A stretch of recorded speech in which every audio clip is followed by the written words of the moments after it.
नमो भगवते वासुदेवाय। सभी वैष्णव भक्तों को जय श्री राधे कृष्ण।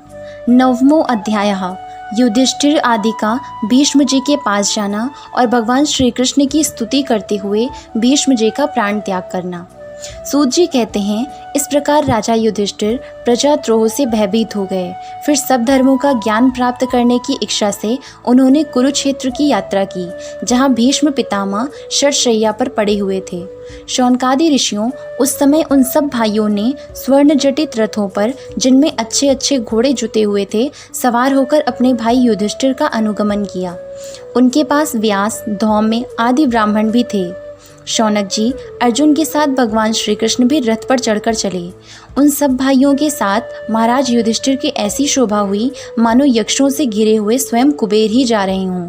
अपने अनुचरों और भगवान श्री कृष्ण के साथ वहां जाकर पांडवों ने देखा कि भीष्म पितामह स्वर्ग से गिरे हुए देवता के समान पृथ्वी पर पड़े हुए हैं। उन लोगों ने उन्हें प्रणाम किया। शौनक जी उसी समय भरत वंशियों के गौरव रूप भीष्म पितामह को देखने के लिए सभी ब्रह्मर्षि, देवर्षि और राजर्षि वहां आए।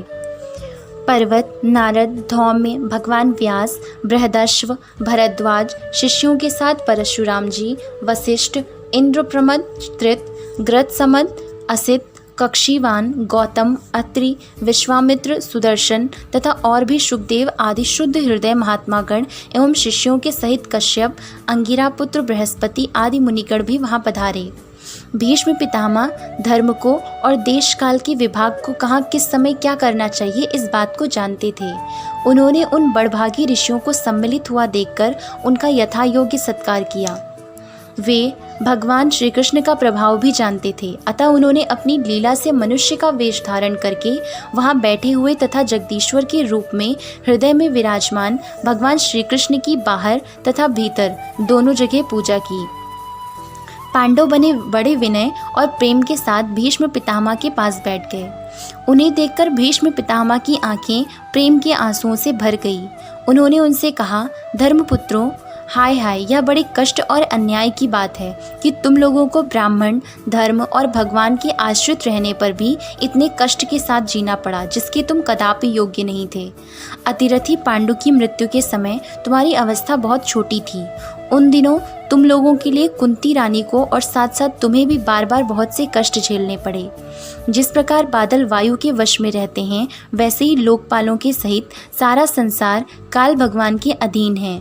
मैं समझता हूँ कि तुम लोगों के जीवन में ये जो अप्रिय घटनाएं घटित हुई हैं, वे सब उन्हीं की लीला हैं।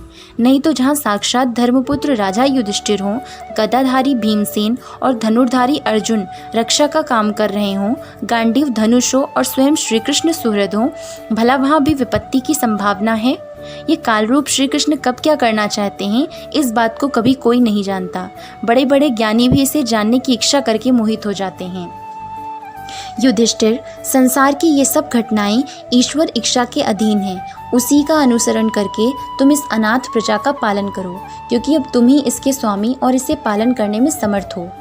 ये श्री कृष्ण साक्षात भगवान हैं। ये सबके आदि कारण और परम पुरुष नारायण हैं। अपनी माया से लोगों को मोहित करते हुए ये यदुवंशियों में छिपकर लीला कर रहे हैं। इनका प्रभाव अत्यंत गूढ़ एवं रहस्यमय है।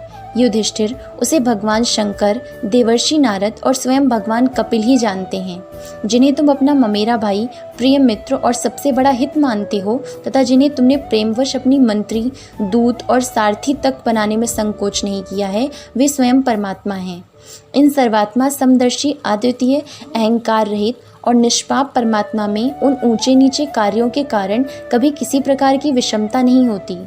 युधिष्ठिर, इस प्रकार सर्वत्र सम होने पर भी देखो तो सही, वे अपने अनन्य प्रेमी भक्तों पर कितनी कृपा करते हैं। यही कारण है कि ऐसे समय में जबकि मैं अपने प्राणों का त्याग करने जा रहा हूँ, इन भगवान श्री कृष्ण ने मुझे साक्षात दर्शन दिया है। भगवत परायण योगी पुरुष भक्ति भाव से इनमें अपना मन लगाकर और वाणी से इनके नामों का कीर्तन करते हुए शरीर का त्याग करते हैं और कामनाओं से तथा कर्म के बंधन से छूट जाते हैं। वे ही देवदेव भगवान अपने प्रसन्न हास्य और रक्त कमल के समान अरुण नेत्रों से उल्लसित मुख वाले चतुर्भुज रूप से, जिसका और लोगों को केवल ध्यान में दर्शन होता है, तब तक यहीं स्थित रहकर प्रतीक्षा करें, जब तक मैं इस शरीर का त्याग न कर दूं। सूत जी कहते हैं, युधिष्ठिर ने उनकी यह बात सुनकर शरशैया पर सोए हुए भीष्म पितामह से बहुत से ऋषियों के सामने ही नाना प्रकार के धर्मों के संबंध में अनेकों रहस्य पूछे। तब तत्ववेता भीष्म पितामह ने वर्ण और आश्रम के अनुसार पुरुष के स्वाभाविक धर्म और वैराग्य तथा राग के कारण विभिन्न रूप से बतलाए हुए निवृत्ति और प्रवृत्ति रूप द्विविध धर्म, दान धर्म, राजधर्म, मोक्ष धर्म, स्त्री धर्म और भगवत धर्म, इन सबका अलग अलग संक्षेप और विस्तार से वर्णन किया।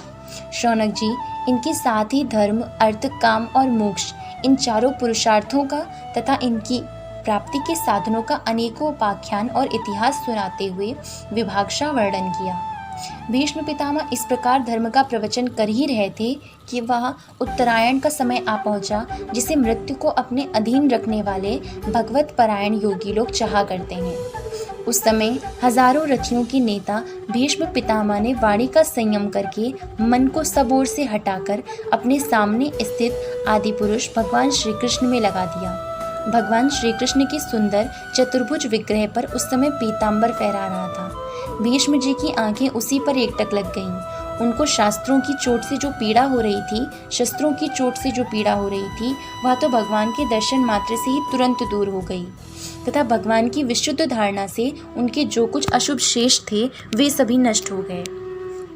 अब शरीर को छोड़ने के समय उन्होंने अपनी समस्त इंद्रियों के वृत्ति विलास को रोक दिया और बड़े प्रेम से भगवान की स्तुति की।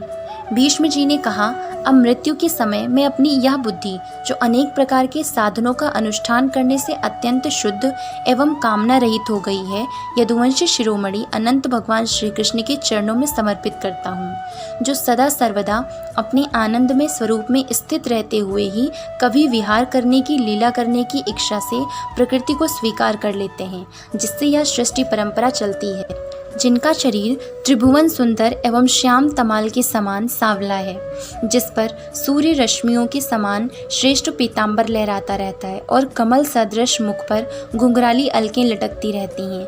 उन अर्जुन सखा श्री कृष्ण में मेरी निष्कपट प्रीति हो। मुझे युद्ध के समय की उन वह विलक्षण छवि याद आती है। उनके मुख पर लहराते हुए घुंघराले बाल घोड़ों की टॉप की धूल से मटमैले हो गए थे और पसीने की छोटी छोटी बूंदें शोभायमान हो रही थीं। मैं अपनी तीखे बाड़ों से उनकी त्वचा को बींध रहा था। उन सुंदर कवच मंडित भगवान श्री कृष्ण के प्रति मेरा शरीर, अंतःकरण और आत्मा समर्पित हो जाए। अपने मित्र अर्जुन की बात सुनकर, जो तुरंत ही पांडव सेना और कौरव सेना के बीच में अपना रथ ले आए और वहां स्थित होकर जिन्होंने अपनी दृष्टि से ही शत्रु पक्ष के सैनिकों की आयु छीन ली, उन पार्थ सखा भगवान श्री कृष्ण में मेरी परम प्रीति हो।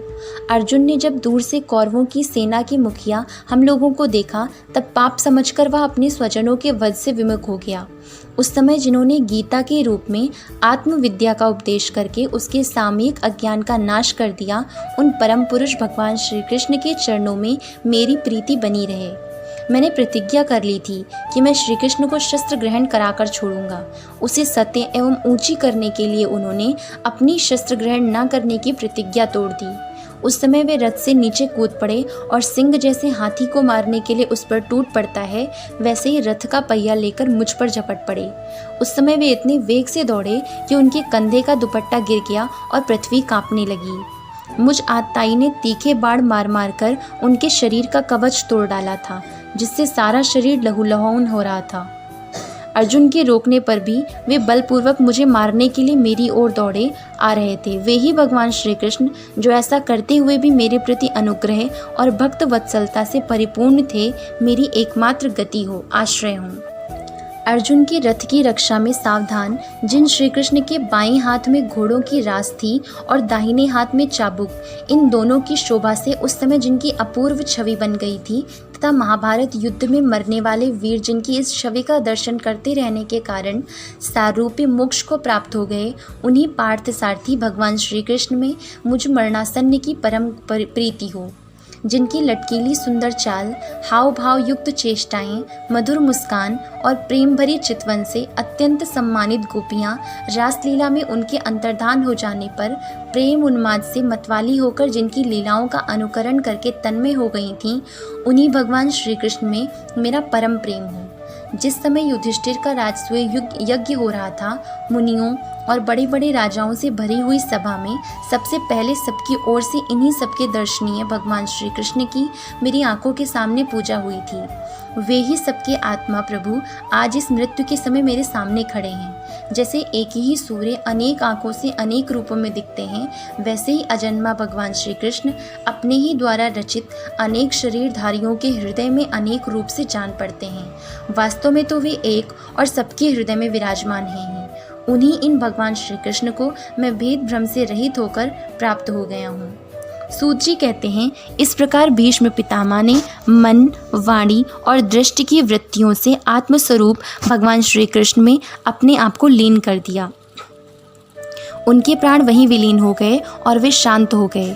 उन्हें अनंत ब्रह्म में लीन जानकर सब लोग वैसे ही चुप हो गए जैसे दिन के बीत जाने पर पक्षियों का कलरव शांत हो जाता है। उस समय देवता और मनुष्य नगारे बजाने लगे।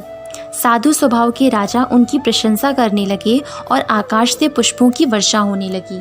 शौनक जी, युधिष्ठिर ने उनके मृत शरीर की अंत्येष्टि क्रिया कराई और कुछ समय के लिए वे शोकमग्न हो गए।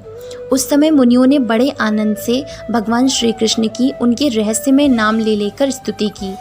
इसके पश्चात अपने हृदयों को श्री कृष्ण में बनाकर वे अपने अपने आश्रमों को लौट गए। तदनंतर भगवान श्री कृष्ण के साथ युधिष्ठिर हस्तिनापुर चले आए और उन्होंने वहां अपने चाचा धृतराष्ट्र और तपस्विनी गांधारी को ढांढस बंधाया।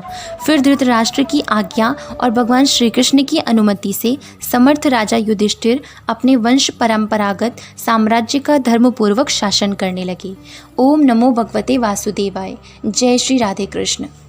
Can subscribe the Kanha's Introvert Yogini and stay tuned for the next videos. Jai Shri Radhe Krishna.